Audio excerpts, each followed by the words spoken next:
jahannam, ya'ni do'zaxning nafas chiqarishi sababidan mana bu yoz kunlaridagi qattiq issiqlar vujudga keladi degan gapning asli qanchalik borligi haqida kecha bir do'stimiz bilan biroz izlanib qidirib ko'rgan edik.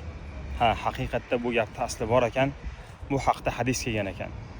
Hadisning matnini ammo keltira olmayman, sababi diniy kontent bo'lib qolishi mumkin. Hadis Imom Muslim va Imom Buxoriyning sahih to'plamlarida. Alhamdulillah, hozir mana diyorimizda havo harorati juda yuqori bo'lib turibdi. Bu ham bir Alloh tomonidan bo'lgan bir ne'mat.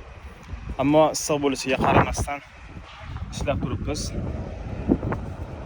Issiqda bu xavotirlik yoki bir mashaqqatli joyi yo'q, agarki suv ichib turiladigan bo'lsa. Ammo ikki toifa insonlar uchun bu biroz mashaqqat bo'lishi mumkin.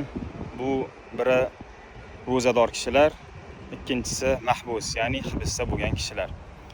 Agar siz bu ikki toifadan bo'lmaydigan bo'lsangiz va metal setka mahsulotlari bilan biror ishni rejalashtirib turgan bo'lsangiz, marhamat qilib Xudxud setkaga tashrif buyurishingiz mumkin yoki qo'ng'iroq qilishingiz mumkin bo'ladi. Ayni kunlardagi sotuvda mavjud bo'lgan mahsulotlarimiz 3 euro setka, euro zavorlar, rabisli setkalar hamda perforatsion listlar. 3 euro setkani bir nechta turdagi ranglaridan bor. Hamda qush qafas setkalarini, qush qafaslari uchun bo'lgan setkalarni har xil kategoriya o'lchamlarida, rabisli setkalar, PVH qoplamali hamda atsinka o'rniklari, shuningdek prosechka setkalar va gabion setkalarni bir nechta turdagilari mavjud.